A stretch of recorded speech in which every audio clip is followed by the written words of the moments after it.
Democracia M y XFM presentan la revista de opinión Democracia, con la conducción y dirección de Gonzalo Rosero. No puede haber diálogo sin libertad de expresión. No puede haber diálogo sin libertad de expresión. Ella es el alma de un pueblo. Sin amilanarse. Sin amilanarse. Este Ecuador amazónico, desde siempre y hasta siempre. ¡Viva la patria! Combatiremos la corrupción. La de ahora y la de ayer. Y la que podría venir. La de adentro y la de afuera.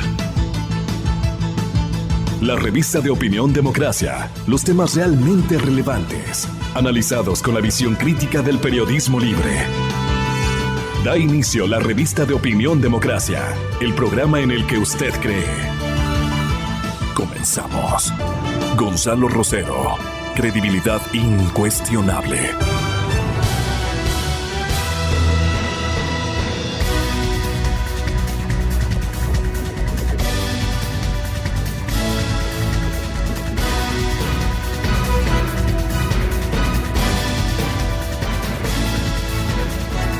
Ciertamente una complacencia mancomunada de nuestros amigos oyentes y estos servidores de la verdad y la transmisión limpia de las noticias que hacen país y que también constituyen verdades históricas. Hemos estado ausentes unos pocos días, nos tomamos unas vacaciones. Y ahora este nuevo encuentro con ustedes o un reencuentro que lo agradecemos y que estamos dispuestos a dar todo lo nuestro como un equipo informativo, siempre reflejando la verdad y conduciendo a los pensadores a analizar los temas más significativos que tiene la República del Ecuador en estos tiempos. Así es que yo agradezco de paso todos los gestos de reclamo de nuestra presencia. Eso nos impone un desafío adicional al que siempre hemos mantenido con ustedes. Señoras y señores, muy buenos días. El doctor Montúfar, candidato o ex candidato a la alcaldía de Quito, ¿y por qué mi precisión en este sentido? Porque en estos 8 días hemos recorrido la urbe con notable avidez de conocer ciertamente sus escombros. La ciudad de Quito está destruida. Una obra de reconstrucción de sus calles se impone. Y parece que la improvisación es una señal que no nos otorga, digamos, balances para un futuro promisorio en este campo. Y yo quiero hacer una comparación muy sencilla.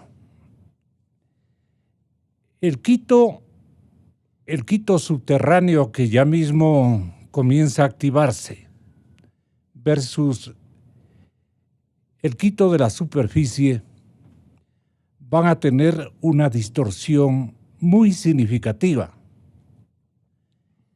Y tenemos que inaugurar un reclamo para que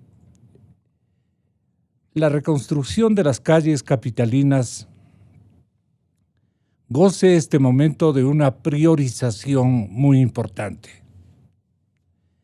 Esto en lo que a nuestro lugar de habitación se refiere, aparte de consideraciones que también fueron coincidentes con esta vacación de nuestro informativo.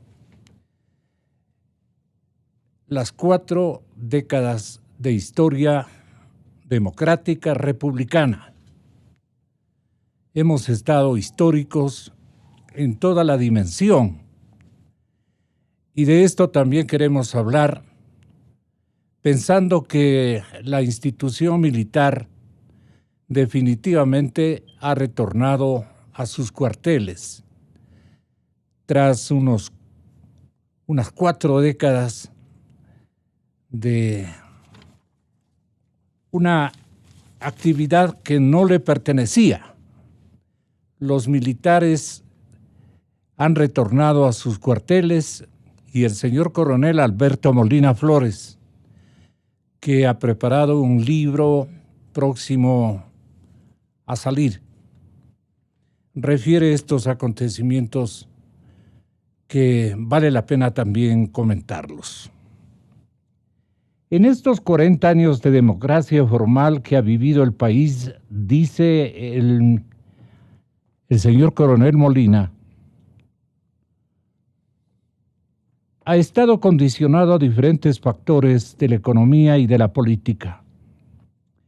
La percepción de nuevas amenazas como el terrorismo, la extrema pobreza, el narcotráfico, señores oyentes, el crimen organizado, la migración, la infaltable corrupción, etcétera, surge la necesidad de institucionalizar nuestro frágil sistema democrático.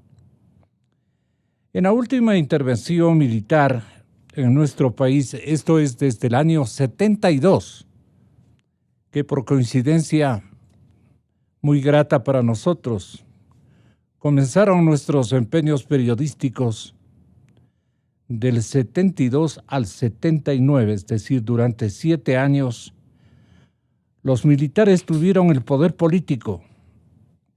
Se iniciaron procesos de cambios fundamentales dentro de las filas castrenses. Avanzó notablemente en la toma de posiciones de carácter nacional y de carácter popular. La bonanza petrolera de esos años sirvió para la adquisición de un moderno armamento que levantó una infraestructura militar que jamás tuvieron en otros tiempos nuestras Fuerzas Armadas y que estuvieron a punto en la llamada Guerra del Cenepe en el año 95. Si bien es cierto, en la Constitución actual se consagra el voto facultativo para los militares en servicio activo, les está prohibido hacer política de banderías, intervenir en acción proselitista dentro y fuera de los cuarteles. Tampoco las Fuerzas Armadas deben convertirse en instrumento de aventureros que en las crisis de la política interna suelen buscar el apoyo de los militares con la vista puesta exclusivamente en sus pequeños intereses. Por lo tanto, los militares deben situarse por encima de esos conflictos partidistas y evitar por todos los medios que la institución se politice, conduciéndola a una acción disociadora y peligrosa para el cumplimiento de su sagrada misión. Esto es lo que ha escrito Alberto Molina Flores, que le tengo en línea telefónica. Mi coronel, muy buenos días. Con el ex candidato a la alcaldía de Quito, un ciudadano de probada solvencia y de gran preparación, lo esperamos con su pequeña disertación de estas 4 décadas de vida nacional con los militares en sus respectivos cuarteles. Esto creemos que sea la onda, la efigie, el retrato, la muestra de un Ecuador republicano institucionalizado, cumpliendo cada uno con sus obligaciones. Estamos en Guayaquil con Alberto Molina y le escuchamos a usted, coronel. ¿Qué siente usted después de estas 4 décadas, sin lugar a dudas, históricas, equivocadas, fallidas para algunos intereses? Pero lo importante, ha resurgido la democracia, la institucionalidad democrática. Coronel, buenos días. Buenos días, Gonzalo. Un cordial saludo a usted, a César. Un privilegio compartir esta tertulia de esta mañana desde Guayaquil. Un saludo cordial, un abrazo a este cordial amigo y a quienes nos escuchan. Es verdad que estamos celebrando 40 años, el periodo más largo de la historia republicana del país, donde hemos vivido una democracia, yo diría, anoréxica, pero democracia al fin, donde en varias ocasiones ha habido intentos de golpes militares, como el caso de la sublevación del general Fran Vargas, el caso de el coronel Lucio Gutiérrez, en fin.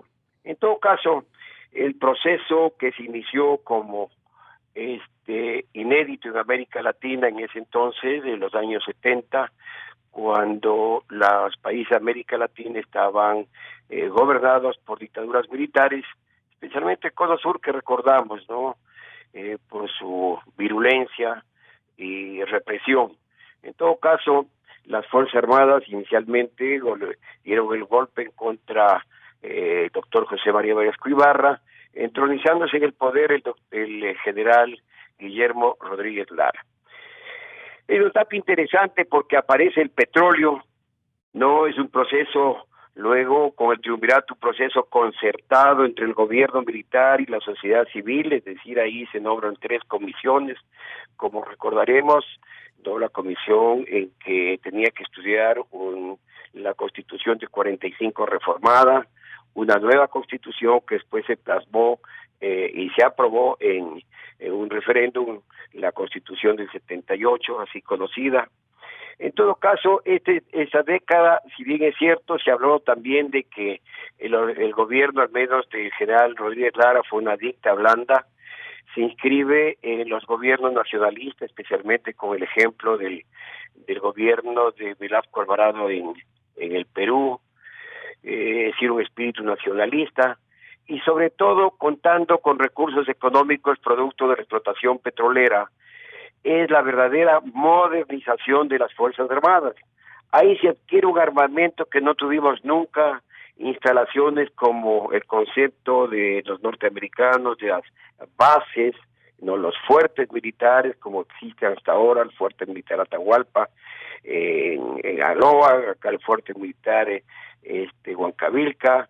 Se adquiere armamento moderno, la poderosa, digamos así, brigada blindada que su asiento tiene en Riobamba, los cañones antipropulsados de 155 milímetros, que yo mismo fui a Francia, salimos los oficiales a varios países, fíjese, la Marina obtiene submarinos, corbetas, fragatas, el buque Espuela-Guayas, lo mismo la Fuerza Aérea, tenemos pues aviones de paquete, como se dice, Cafir, Mirage, Jaguar, ¿no? De manera que se fortalecen las Fuerzas Armadas, ¿no? Y una vez, digamos, ya el año 76 comienza el proceso de entrega como corresponde a la sociedad civil, porque en realidad las circunstancias obligaron a que todo en el poder, y así ha ocurrido en la historia republicana, pero yo conceptúo que quienes deben gobernar,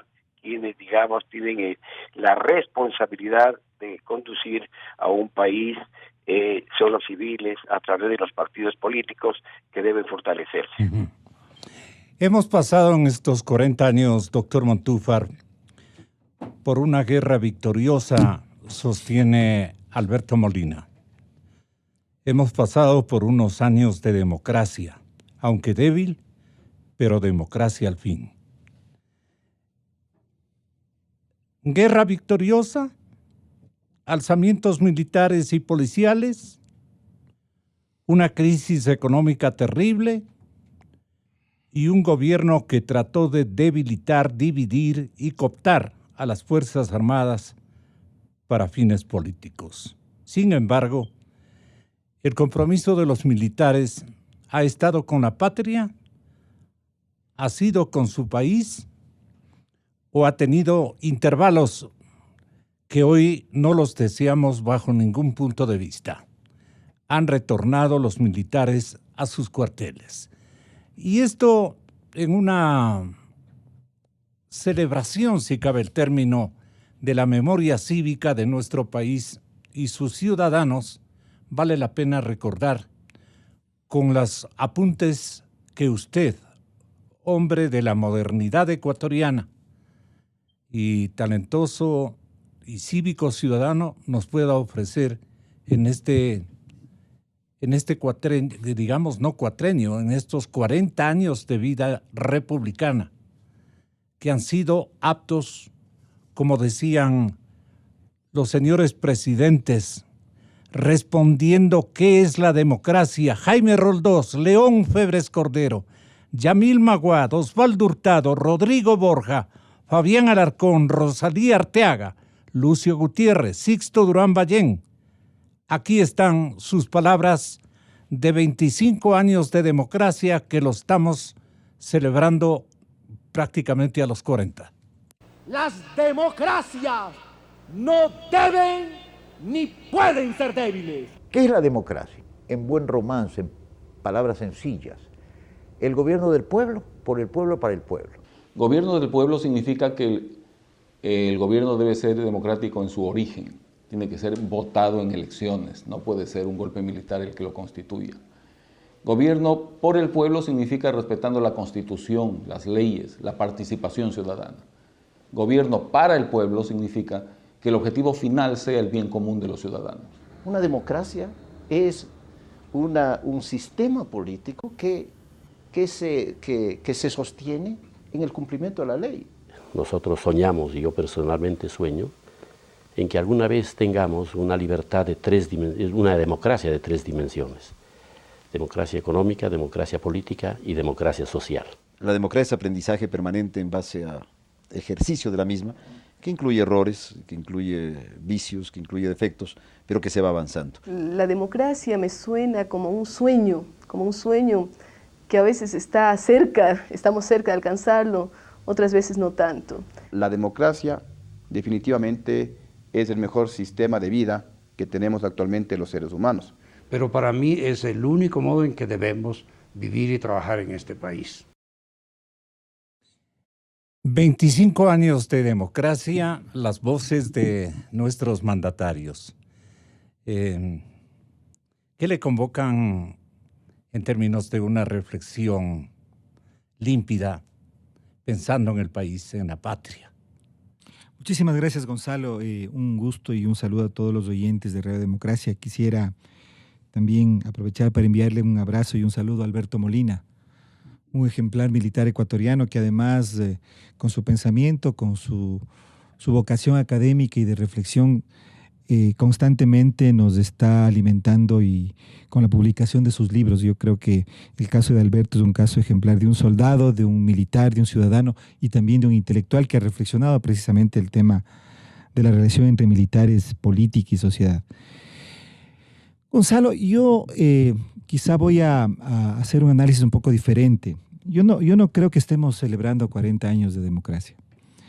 Y no estoy en este momento, como escuchaba hace instantes, una, digamos, muy interesante precisión del expresidente Rodrigo Borja al hablar de las dimensión de democracia social, económica y política.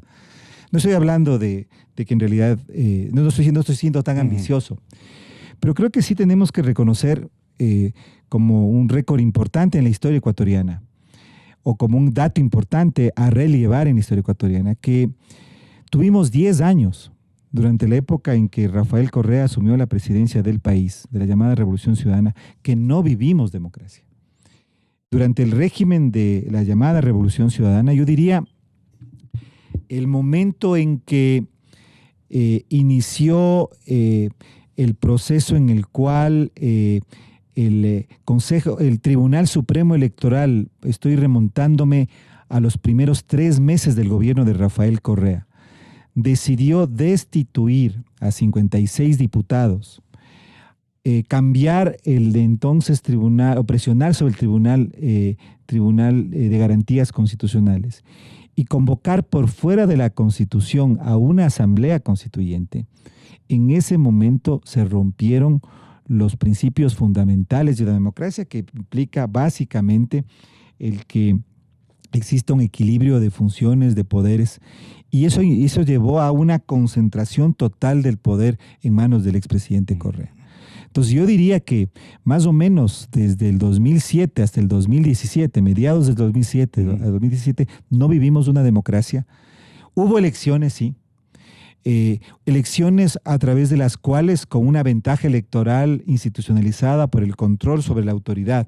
Y ahora vemos también el manejo y la entrada de dineros ilegales a la campaña del partido oficialista, se legitimó y relegitimó electoralmente. Tuvimos elecciones, pero no tuvimos democracia. Entonces yo creo que en realidad esto es importante, esta precisión histórica me parece a mí que es importante, porque nos pone, Gonzalo, o nos convoca a reflexionar sobre el momento en que vivimos.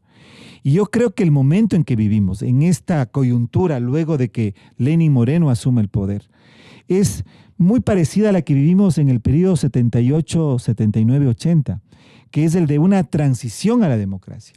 Es decir, estamos en un momento de transición. La consulta popular del 4 de febrero fue, digamos, un primer paso de una transición democrática de un régimen autoritario electoralista, podríamos decirlo, porque hubo elecciones aunque no hubo democracia.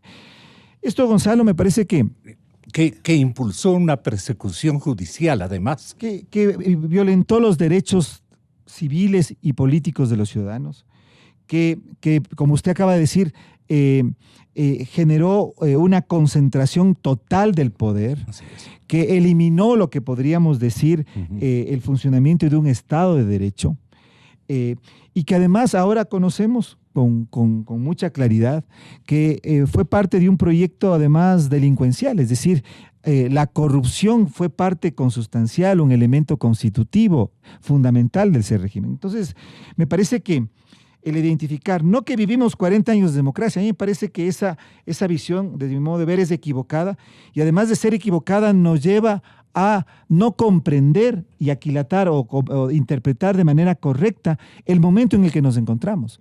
Y eso creo que es fundamental porque, decía hace un momento, el gobierno de Lenín Moreno fue es un gobierno, digamos, de transición, debería entenderse como un gobierno de transición.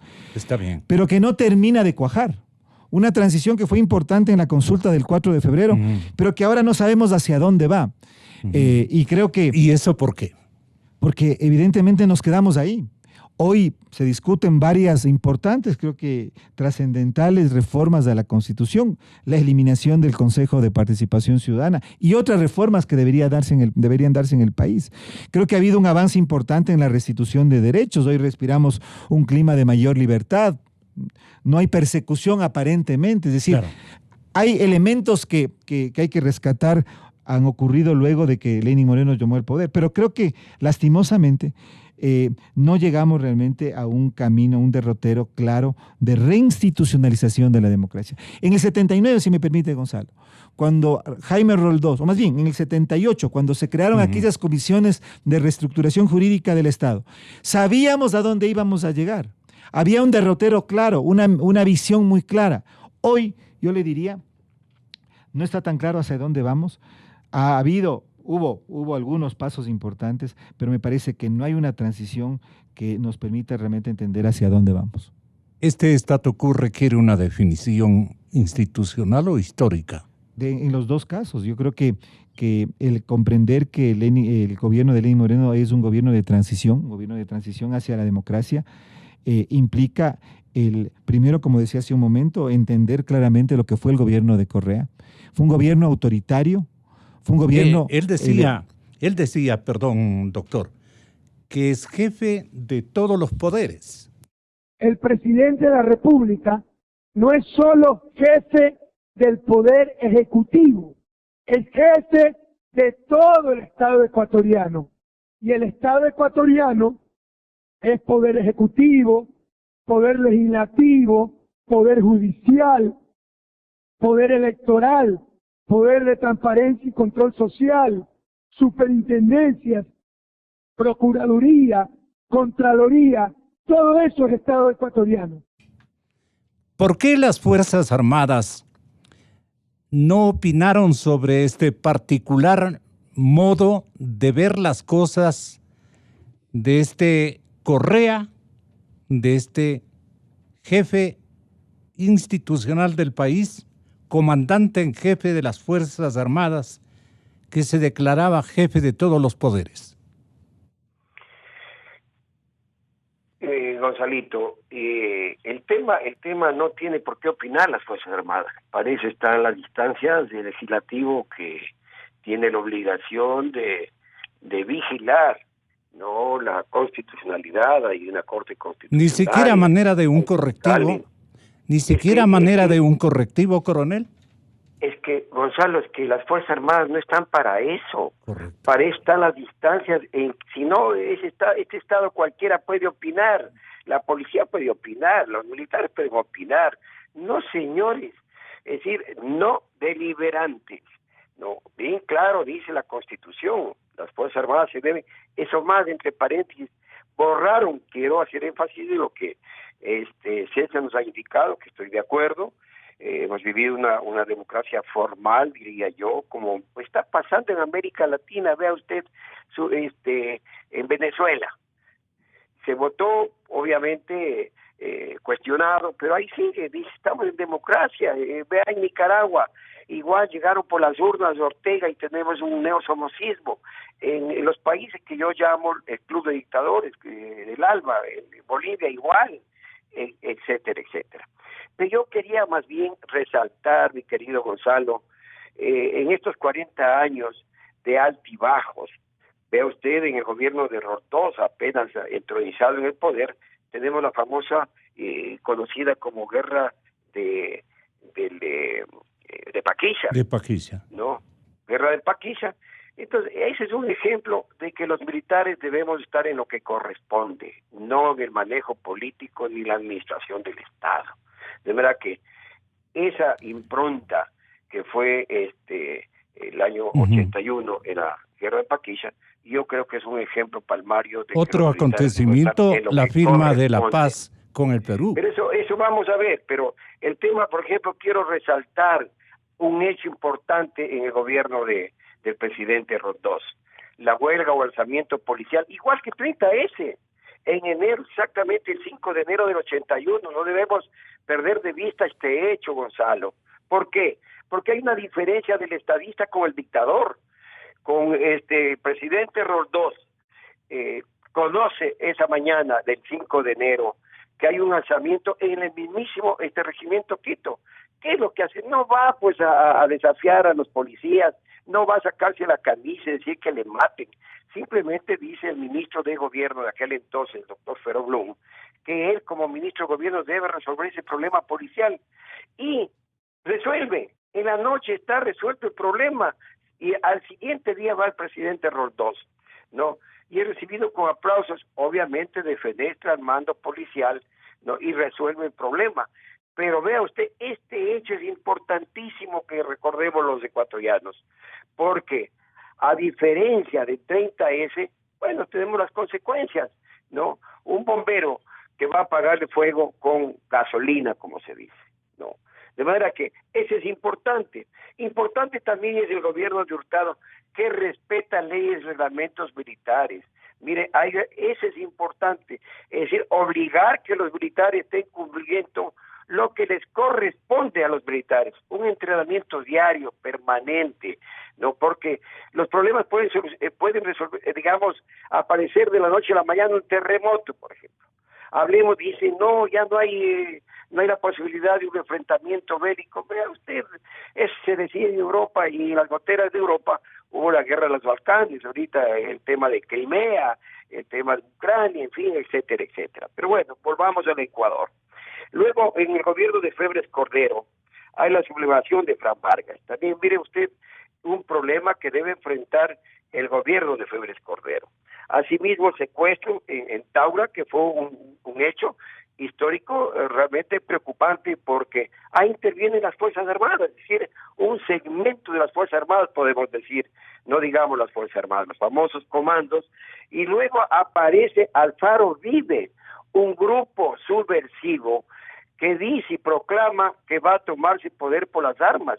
Ahí tenemos que reflexionar, decir, a ver, el Estado, no importa, haciendo abstracción del gobierno que sea, si padece una amenaza contra la institucionalidad, el Estado como tal y el gobierno tienen la obligación, obviamente, de combatir esa amenaza. Esto es importante. En el gobierno de Borja, mire usted, ahí se negocia y con este grupo subversivo, y hay la famosa dejación de las armas del 27 de febrero de 1991. Es decir, el ABC se incorpora a la vida civil y entrega las armas. Lo mismo, mire, ahí hay un hecho importante para las Fuerzas Armadas. Con el gobierno de Borja se adquieren los fusiles HK modernos para las Fuerzas Armadas, porque a las Fuerzas Armadas hay que darle no solamente la misión, sino el armamento, el equipo que se requiere para ese cumplimiento de la misión. Al menos se adquirió todo el armamento que después fue utilizado en el 95, la guerra del Cenepa, a Nicaragua, que había desmovilizado su gran ejército sandinista, y tenía el armamento ruso que compramos, recuerde usted, los Iglas o M21, que fue utilizado exitosamente en la guerra del Cenepa. Esto es importante hasta aquí señalar, y luego seguiremos conversando de estas circunstancias en esta democracia, como bien dice César, con 10 años de una democracia aparente, ¿no?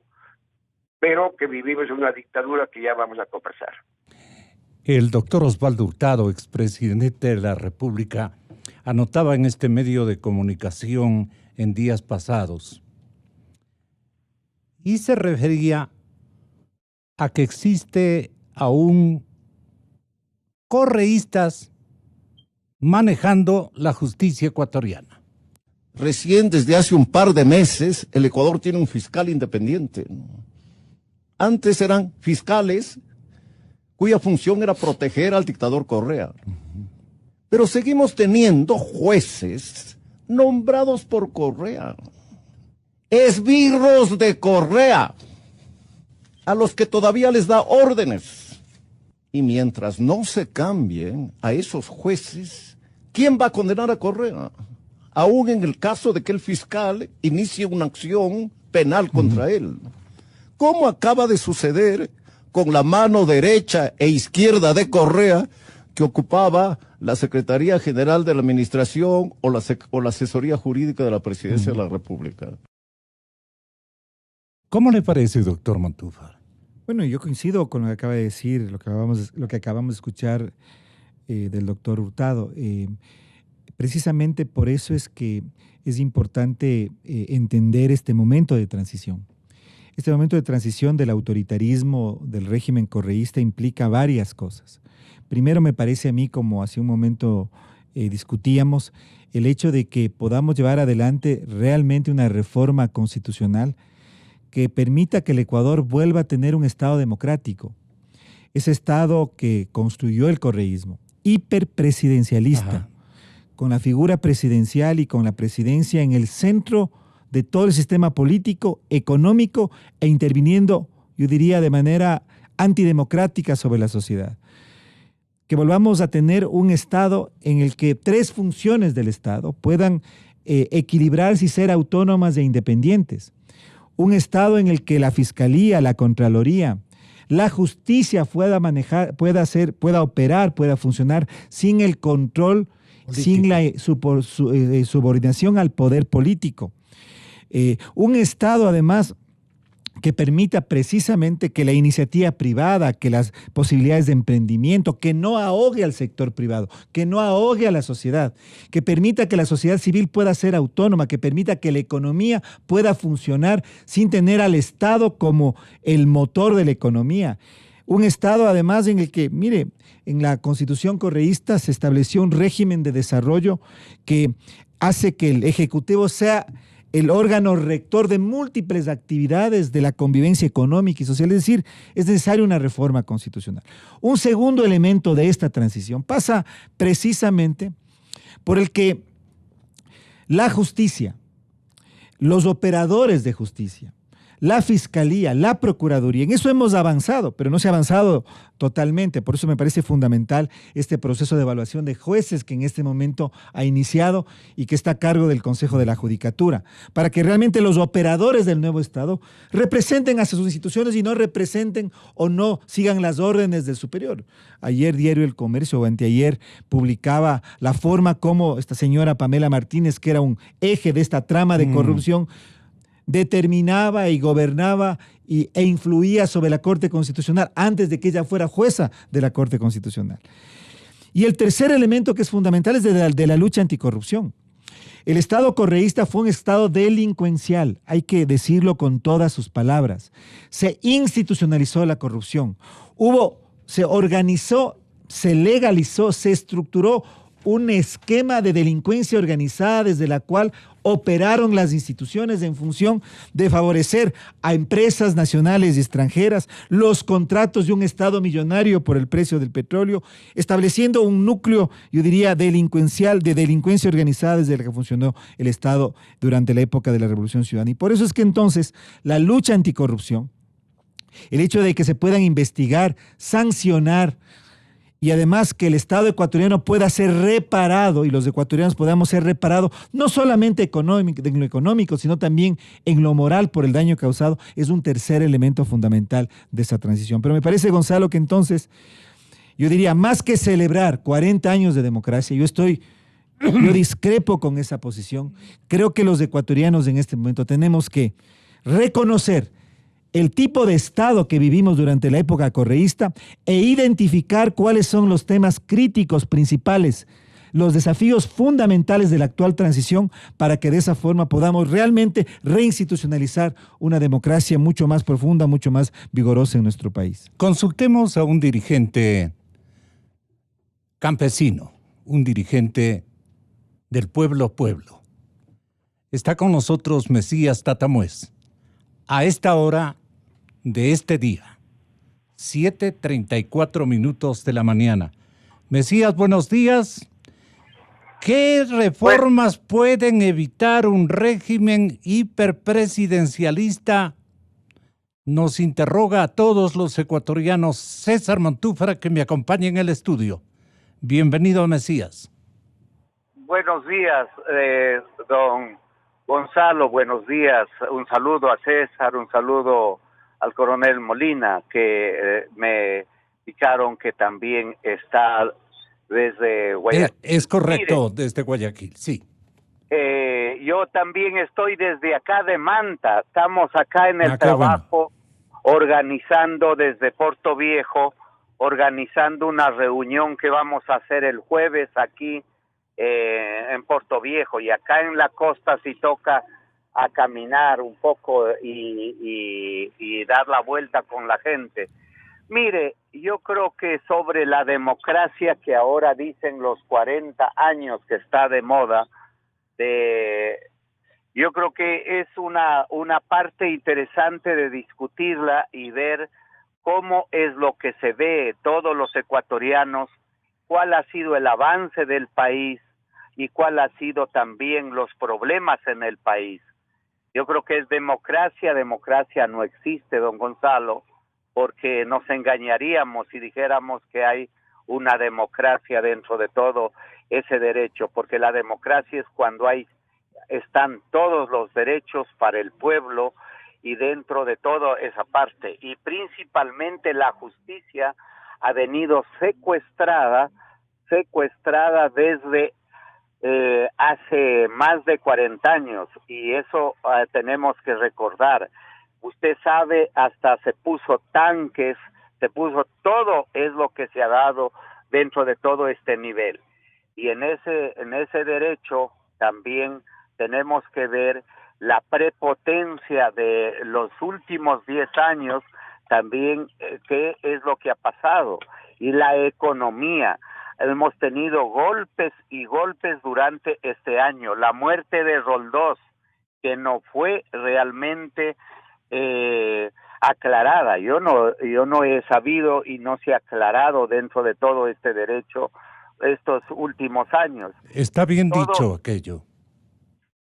Y lo otro también, que los ecuatorianos y César y todos y el coronel sabe, y los ecuatorianos sabemos, usted, don Gonzalo, que son parte de los medios, tienen en sus grabaciones y saben lo que pasó. ¿Acaso no vamos a recordar la sucretización? Eso fue un golpe al pueblo ecuatoriano. ¿Cómo nos pasaron a la dolarización? Los que tuvimos en sucres, se perdió muchísimo. Eso fue un golpe a los ecuatorianos. El feriado bancario, la migración de los ecuatorianos cuando en todas estas crisis se hubo, esos han sido golpes dentro de todos los procesos del país y del pueblo ecuatoriano. Entonces, sí hay cosas que nosotros, el boom petrolero ha servido para la gran corrupción en este país, y que da mucha pena que nuestro país comience a hacer, y la cirugía que nos ofreció el gobierno actual no la vemos por ningún lado, no hay, y por eso usted ha de recordar, y le recuerdo al país, yo siempre he dicho que para eso tenemos que hacer una minga de los ecuatorianos y ecuatorianas, de todos, y porque yo sí estoy convencido que la mayoría somos honrados para combatir la corrupción, mejorar nuestro país, y la única manera de salir adelante. Doctor Montúfar, señor coronel, amigo Mesías Tatamoes, Felipe Urbano de Lara nos recuerda hace contadas horas que lo más difícil que tiene el Ecuador social es convivir con el populismo.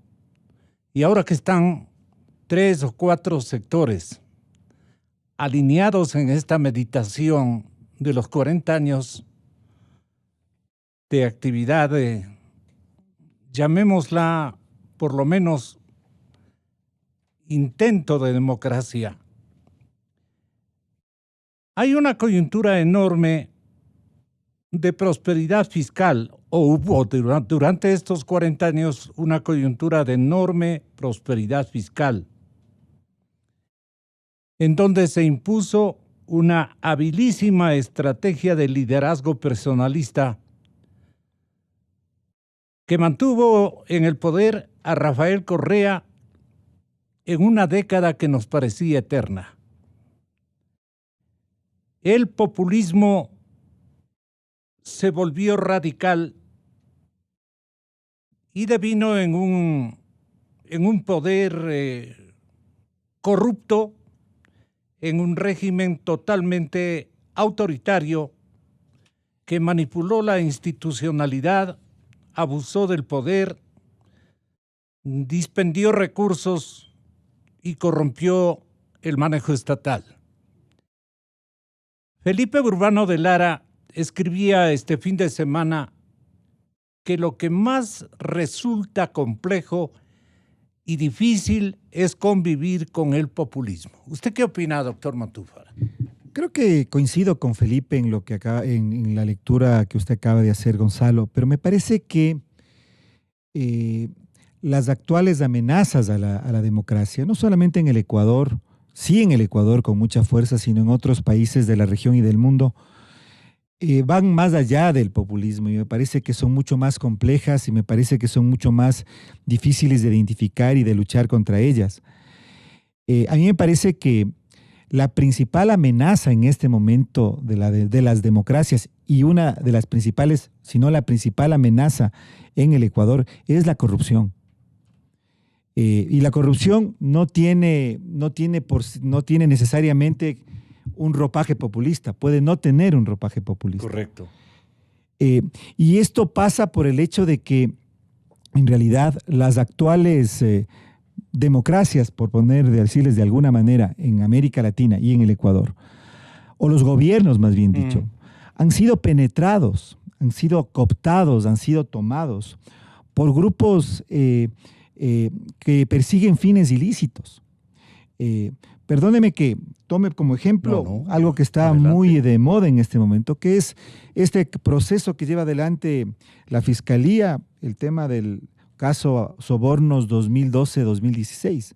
¿Qué vemos allí, Gonzalo? ¿Qué vemos allí? Ya más allá de lo judicial, ¿cuál es la lectura política que podemos hacer de lo que ocurre? Lo que vemos allí es que grupos empresariales, nacionales y extranjeros, y el grupo político en el poder, liderado por el presidente de la República, que establece además una oficina específica para eso, se ponen de acuerdo de forma colusoria, es decir, buscando fines ilícitos para perjudicar al Estado ecuatoriano y beneficiarse los unos con contratos y los otros con recursos para su propio bienestar y para sus campañas electorales. Entonces tenemos que se organiza, y así es como funciona supuestamente o funcionó la democracia correísta, se organiza un sistema ilegal de financiamiento para el partido de gobierno que además redunda en beneficios personales para sus militantes y que además tiene como contraparte el beneficio en contratos con el Estado por parte de ciertas empresas nacionales y extranjeras. Con nombres además. Entonces, ¿es con eso? Apellidos. Por eso le decía, ¿es eso democracia? ¿Son elecciones electoralmente democráticas? No lo son. Lo que tenemos es un sistema delincuencial de toma de una institución democrática como son las elecciones para beneficio personal. Lo que tenemos es delincuencia organizada. Lo que tenemos es delincuencia organizada estatal. Entonces, sí, yo coincido con Felipe, el populismo es un problema de las democracias actuales, pero más que el populismo es la corrupción, es la toma del poder por parte de grupos que actúan con una lógica mafiosa y que son grupos en el fondo delincuenciales. Allí está la principal amenaza que tiene la democracia ecuatoriana y otras democracias en la región. Por eso hace un momento yo le decía a Gonzalo, pensando en los desafíos que tenemos hacia el futuro, la lucha anticorrupción, el tener una justicia independiente, una fiscalía independiente que pueda realmente combatir estos delitos que son delitos democráticos, delitos en contra de la democracia y que por supuesto tienen un perjuicio económico enorme para el Estado, es una de las tareas principales de esta que yo llamo transición que vive el Ecuador en la presente coyuntura. Entonces, creo que tenemos que pasar, si quiere, de alguna forma, Gonzalo, de pensar que la amenaza a la democracia puede venir de las dictaduras militares. Eso era en el pasado. Yeah. Antes sí, eran los militares, por decirlo, Alberto Molina hace un momento nos acaba de decir. Pero en este momento ya no podemos hablar de ese tipo de amenazas a la democracia. Hoy las amenazas son mucho más complejas y yo diría, la delincuencia organizada de empresarios y políticos, la corrupción está entre, yo diría, la principal amenaza que tiene la democracia ecuatoriana en estos momentos. El populismo y la democracia, estamos viendo, señor coronel, que constituyen una ecuación muy difícil. ¿Cómo contemplarla, resolverla? Bueno, el tema realmente es complejo, como dice César, pero yo quería hacer hincapié en un asunto importantísimo. Bueno, ya hemos hablado de las guerras, tanto de Paquilla como de Cenepa, y luego la firma de la paz, que fue un hito importantísimo, esos 40 años, del 26 de octubre de 1998, se firma la paz con el Perú, una paz que es bienvenida, pese a que nuestras posibilidades de llegar al Amazonas, no las reivindicaciones históricas que aspirábamos, no se dio, pero paz al fin se dice, vivimos en paz y hay resultados de esta paz. Pero lo que sí quiero resaltar es la actuación de los militares en el campo político, el arbitraje que no nos corresponde. Vea usted en el gobierno cuando cae Abdalá Bucaram, le correspondía la sucesión, ¿no? Como ha ocurrido en toda la historia del país, en cualquier parte y en cualquier, digamos, institución, ¿no? Quien le sigue es quien debe sucederle, en este caso la doctora Rosalía Arteaga, y fue escamoteado este derecho que tenía la doctora. Pero ¿dónde estaban ahí los militares de árbitros?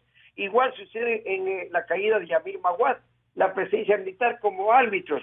Y por último, cuando cae Lucio Gutiérrez, La famosa fórmula. Se presenta el jefe del comando conjunto en una rueda de prensa y dice: las Fuerzas Armadas han tomado la dura decisión de retirar el respaldo al presidente de la República. Eso no es tarea de las Fuerzas Armadas, pero eso que refleja la debilidad de las instituciones del país. ¿Dónde está el Congreso? ¿Dónde está el Poder Judicial? Porque si tenían que juzgarlo, tenían que hacerlo siguiendo el debido proceso, pero no la intervención militar como árbitros. Los militares no podemos ser árbitros en una institucionalidad que debe estar regido por la Constitución y las leyes, así de simple, y cada uno responsabilizarse de lo que corresponde, el Ejecutivo, el Legislativo, el Judicial y el resto, digamos, de instituciones de control. La institución militar ha sido un árbitro vendido, como dice y reza la forma de pensar de los ecuatorianos desde el lado eminentemente ciudadano, doctor Montúfar. Mire, yo creo que lo que acaba de decir Alberto es bien importante. Durante los últimos 20 años, hasta el gobierno de Correa, en las diferentes crisis políticas que vivió el país, a propósito, por ejemplo, de lo que fue la crisis alrededor de la caída de Abdalá Bucaram, después de Yamil Maguad, después de Lucio Gutiérrez, las fuerzas militares cumplieron un papel que no les correspondía, que era el de arbitraje. Es decir, hay una crisis política, hay una crisis social, hay una crisis económica, e ingresan las Fuerzas Armadas como árbitros de un rol que no les corresponde, que no les correspondía. Durante la época del correísmo, las Fuerzas Armadas dejaron de cumplir ese papel, y creo que eso fue positivo, La contraparte de eso fue que, lastimosamente, no hubo en la sociedad ecuatoriana, digamos, la fuerza para poder resistir y desactivar esa maquinaria autoritaria con la que se impuso el correísmo. Me parece que, como saldo, hoy tenemos Fuerzas Armadas que han abandonado, y me parece correctamente, ese rol de arbitraje. Es a los civiles y a las instituciones de la sociedad a las que nos corresponde precisamente superar esas crisis por fuera del tutelaje y el arbitraje militar. Y es a nosotros, me parece, en este momento, a quienes nos corresponde asumir esos desafíos que tiene en este momento la democracia, esta transición democrática ecuatoriana. En ese sentido, si me permite, Gonzalo, profundizar un poco sobre este tema. Por favor. Porque me parece que es central. Y creo que, lastimosamente, el gobierno de Lenín Moreno, no ha comprendido su papel histórico. Su papel histórico, me parece a mí, es precisamente posibilitar que se den las condiciones para que el Ecuador pueda recuperar y profundizar los elementos principales de una democracia. De su institucionalidad democrática. Y creo que, lastimosamente, digamos, nos estamos quedando en una situación, como le diría, de limbo. Ni terminamos de salir del correísmo, ni vamos hacia otro momento. Ni terminamos, como usted hace un momento acababa de mencionar, ni terminan las instituciones del país de dejar este secuestro, de liberarse de este secuestro que se vivió durante la época de la llamada Revolución Ciudadana, ni comenzamos otro momento. Por eso es que quizá las próximas elecciones, yo en este momento tengo muy poca esperanza de lo que pueda ocurrir en lo que le resta de gobierno al actual presidente Lenín Moreno. Tal vez las próximas elecciones, las elecciones generales nacionales del año 2021, van a ser, espero yo, el momento en el cual la sociedad ecuatoriana pueda realmente reencauzar su camino hacia la recuperación de una democracia y la profundización de la democracia, porque también hay que decir, la democracia que se vivía hasta el momento en que Rafael Correa asumió el poder y que tuvimos esta deriva autoritaria, también era una democracia muy pobre, una democracia limitada, una democracia mínima, una democracia en la que, como decía Alberto, los militares cumplían este papel que no les correspondía de arbitraje. Pero creo que ese es el momento, y por eso es que habría que recuperar esta idea de la transición. La mantención de este limbo, Mesías, si me estás escuchando, la mantención de este limbo obedece a que puede haber un acuerdo específico de la Alianza País en las latitudes correísta, morenista, en algún momento este podría ser el estatus o el estado en que se manifiestan ambas corporaciones con el mismo fin de mantener el poder durante largos años en medio de una nubosidad bastante extraña que no nos lleva y no nos conduce a nada real en términos de cambio estratégico y cambio ideológico? Mire, yo creo que hay que ver cómo y qué fue el populismo. Un populismo de derecha es más peligroso que cualquier otro organismo. Y eso ¿El de Correa fue populismo de derecha o de izquierda?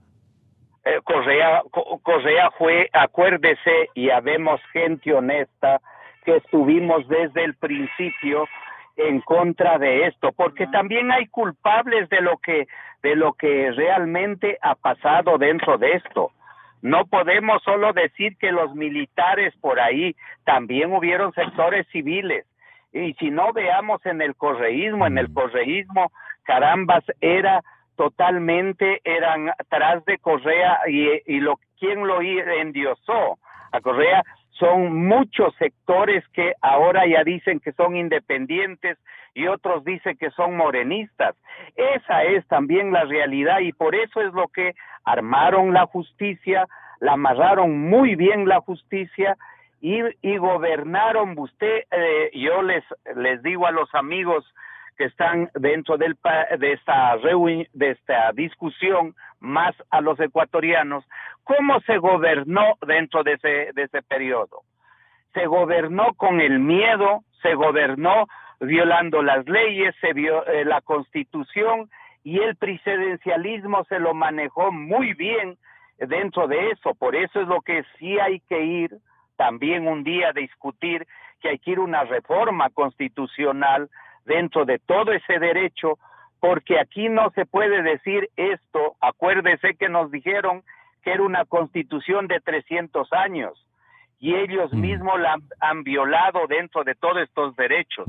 Entonces, ¿qué ha pasado dentro de todo este nivel? Aquí se hacía un recuento, qué hicieron con Bucarán, cómo fue, yo recuerdo, dentro de todo este nivel.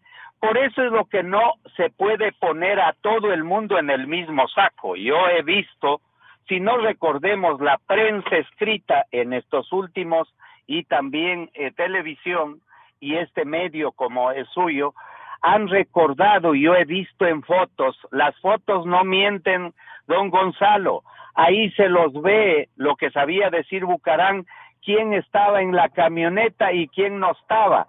Ahí están ahora, eso está publicado en varios periódicos que yo he visto este fin de semana el 10 de agosto y los 40 años. Entonces creo que aquí tiene que haber un recuento y una seriedad. En la política no hay ética, en la política se han acabado los valores.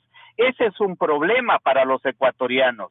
Y cada gobierno, cada campaña electoral, lo que decía César, se comienza a hablar que va a haber cambios, que yo voy a cambiar esto, y se comienza aparecen los gobiernos regalones.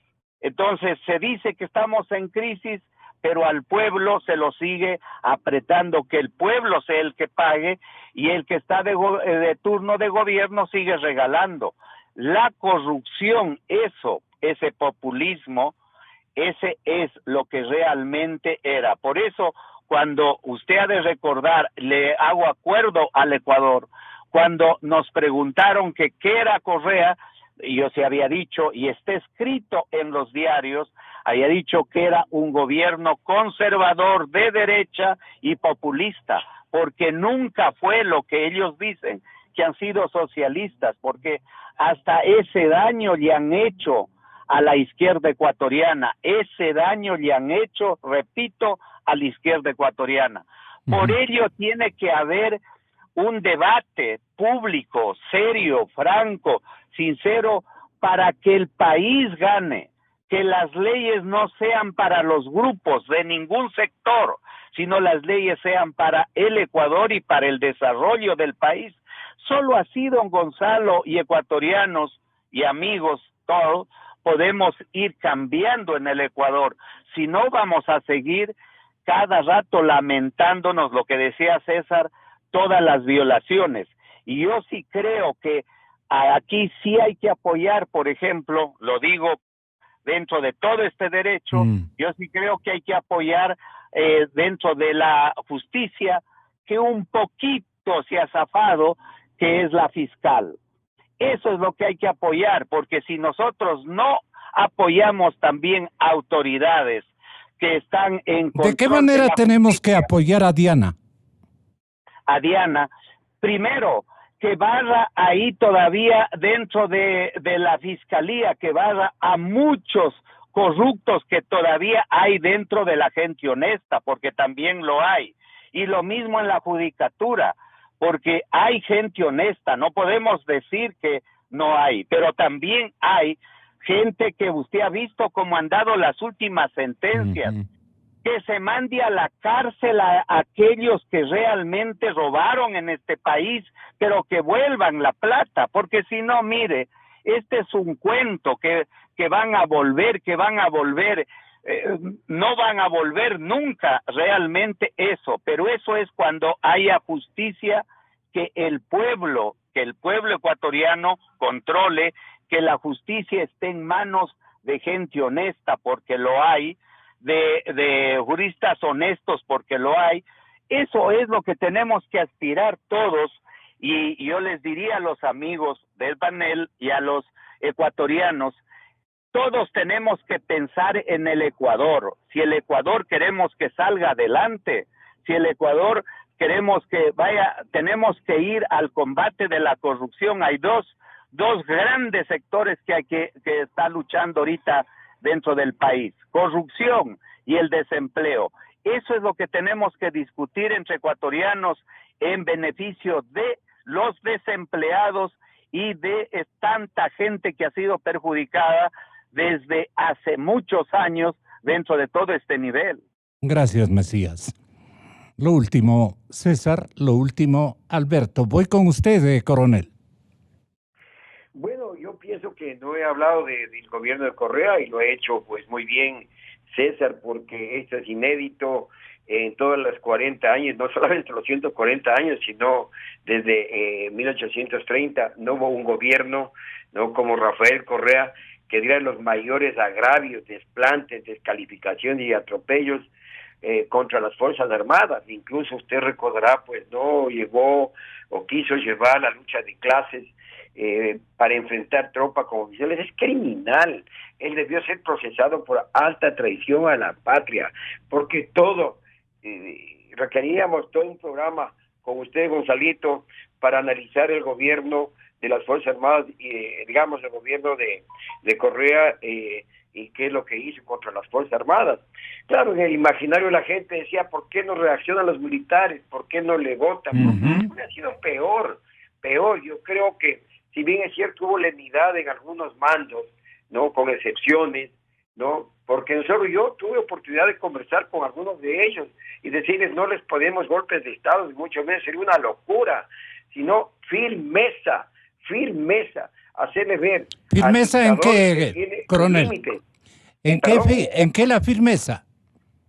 La firmeza en que se haga respetar la institución, pues. Okay. Que se haga respetar, digamos, a cada una de las instancias que tiene la institucionalidad del país, por lo menos en el Consejo de General, es decir, hay un comando que dijo lo que le dio la gana contra los mandos militares, contra quienes cuestionamos al régimen de Correa, nos dijo lo menos traidores a la patria. De manera que en eso sí, yo creo que les faltó al mando militar tener una absoluta firmeza y decirle cuáles eran los límites legales y democráticos en el cual se puede mover un presidente de la República. Creo que estamos de acuerdo, doctor Montúfar. Sí, coincido plenamente con lo que ha dicho tanto Mesías como Alberto. Agradeciéndole mucho a Gonzalo por esta conversación y este debate. Solo quisiera decir algo, también agradecido por la mención que usted hizo al inicio.